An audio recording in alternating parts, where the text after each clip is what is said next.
croire. Donc je pense qu'il faut aller au-delà des représentations, hein, puisque malheureusement, ces représentations font du mal entre guillemets, puisque ces jeunes sont eux-mêmes persuadés d'avoir des compétences incroyables, voire innées face au numérique.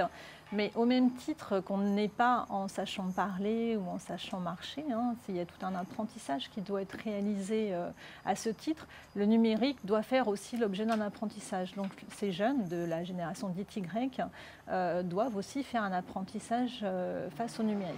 Malgré tout, ils ont une estime d'eux un peu surévaluée, dû finalement à tous les discours qui sont propagés dans la société, notamment depuis au moins 2001 avec Mark Prensky et puis la notion de digital native.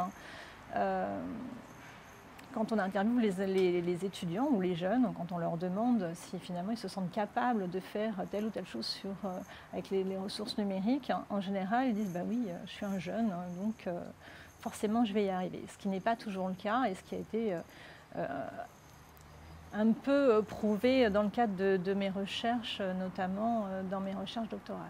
Donc ça veut dire qu'en fait, bon, ils manipulent bien, ils se do it yourself quelque part, ils font partie de cette génération du do it yourself. Par contre, ce que vous voulez dire, c'est que utiliser une ressource pour en faire quelque chose, ou travailler à mémoire, ou avoir une compétence professionnelle, c'est peut-être ça le problème? C'est un peu plus compliqué, effectivement. Et ils ne savent pas toujours non plus bien se débrouiller avec les ressources numériques, hein. Là aussi, c'est un peu de l'ordre du fantasme. Effectivement, une grande partie de ces jeunes ont une sorte d'habilité, en fait, hein, l'usage de ces ressources.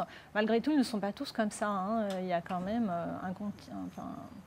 un curseur, hein. C'est-à-dire qu'il y a des jeunes aussi qui sont technophobes, en fait, hein, et peut-être même plus qu'on ne croit.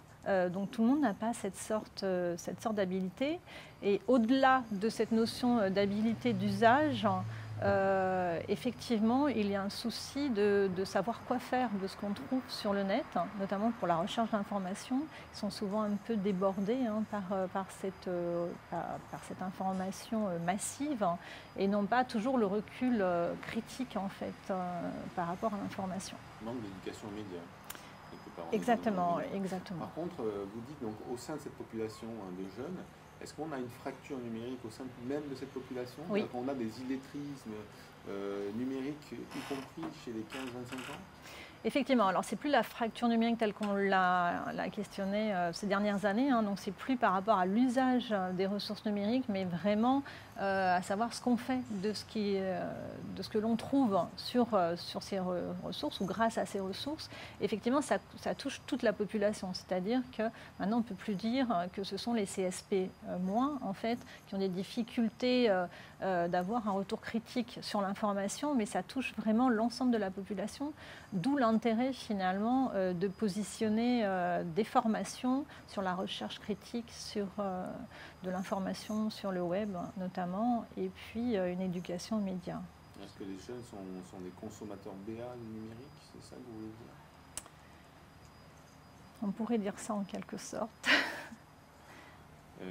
Donc peu en fait ont une habilité à pouvoir créer des choses, à produire du contenu intelligent. Alors après, je pense que c'est aussi une question d'environnement. C'est vrai que les jeunes qui sont dans un environnement, on va dire familial, oui, qui est favorable, enfin, qui a une éducation numérique, hein, arriveront beaucoup mieux à s'en sortir que les jeunes finalement qui s'en sortent tout seuls, hein. Je parlais tout à l'heure d'auto-formation numérique, hein.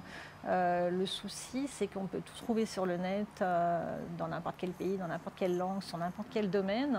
Malgré tout, si on n'a pas un cadre ou au moins un fil conducteur, on peut vite se perdre. Et donc l'intérêt aujourd'hui, notamment pour les enseignants, pour les formateurs, c'est d'être un peu ce genre de guide, finalement, d'accompagnateur dans cet univers massif d'informations. Est-ce que c'est pas aussi la famille qu'il faut toucher? Parce que, comme disait Serge Tisseron, souvent le plus gros problème qu'il y a, c'est que quand la famille ne comprend pas ce que le jeune fait, donc le laisse se baigner dans les jeux vidéo et les je ne sais quoi, parce qu'ils ne comprennent pas.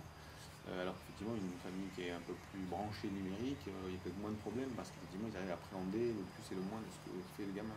Effectivement, je pense que la famille aussi a un rôle à jouer là-dessus, hein. D'ailleurs, j'ai tout un pan de ma recherche qui s'intéresse justement à l'influence de l'environnement familial justement sur ses capacités numériques.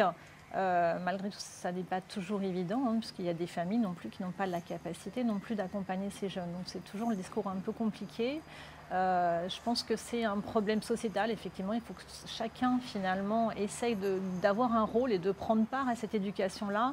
Maintenant, je ne pense pas qu'on... Il ne faut pas se rejeter non plus la balle, c'est-à-dire qu'il ne faut pas dire ça c'est pour l'enseignant, ça c'est la famille. Je pense qu'il faut essayer chacun à notre niveau de faire avancer les choses et d'amener ces jeunes finalement vers la bonne voie.